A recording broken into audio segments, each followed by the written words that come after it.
Morning, Abotai. With the holiday of Shavuot coming up in less than a week, I'd like to Bezat Hashem begin discussing some of the halachot of Yom Tov. The Torah clearly states in Parashat Bo that whatever is asur on Shabbat is also asur on Yom Tov. They have equal laws, besides for melechet ochel nefesh. The Torah says explicitly that any work that is associated with food preparation is mutar on Yom Tov as opposed to Shabbat. Now, technically, there are still some rabbinic prohibitions, even that have to do with food preparation. Right? For instance, you can't harvest, you can't grind, things of that nature. That's midrabbanan. But anything from lisha, anything from kneading and on, kneading, baking, cooking, things of that nature, shechita, these things are mutar on Yom Tov because they have to do with food preparation.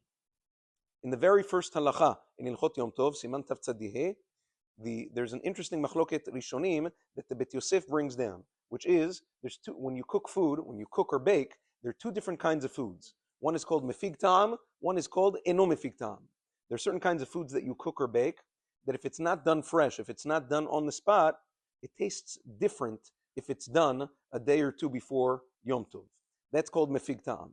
Everybody agrees, all authorities agree that kind of food, for instance, meat on a grill, bread, things of that nature, things which there's a difference in the taste if not done immediately, everybody agrees you can cook that on Yom Tov, no machloket.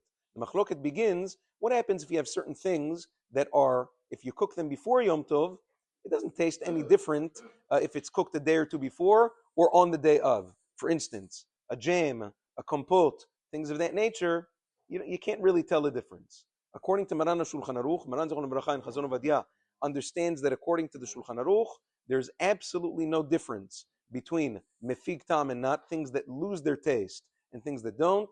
Any kind of food is mutar to be cooked on Yom Tov when it's meant to be eaten on Yom Tov. The Rama, on the other hand, quotes Maharil and other Rishonim that say that you have to be machmir.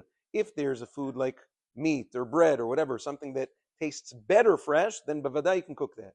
But something like a jam or compote, something like that you can't really tell the difference if it was cooked that same day or the day before, he says, the Rama says to be machmir, not to cook things like that on Yom Tov, unless, says the Rama, unless you do it b'shinui, unless it's cooked in a little bit of a peculiar manner. You put the pot down on the fire in a weird way with some sort of shinui. That's for the Ashkenazim. The Mishnah Berurah adds that even according to them, if there was some onus, some situation, for whatever reason, that prevented a person from cooking these foods, the jam or the compote, before Yom Tov, they are allowed, even Ashkenazim are allowed to cook it on Yom Tov without any sort of shinui, but that's all according to the Ashkenazim. According to Maran, there's no difference between mefig tam and not. Doesn't matter what the food is, it is mutar to be cooked on Yom Tov in the regular manner, as long as it's necessary for Yom Tov. We'll speak about Bezat Hashem tomorrow. What happens if it's not necessarily needed for Yom Tov and it's going to be left over after Yom Tov? That's a totally different story. We'll speak about that Bezat Hashem tomorrow. Have a wonderful day.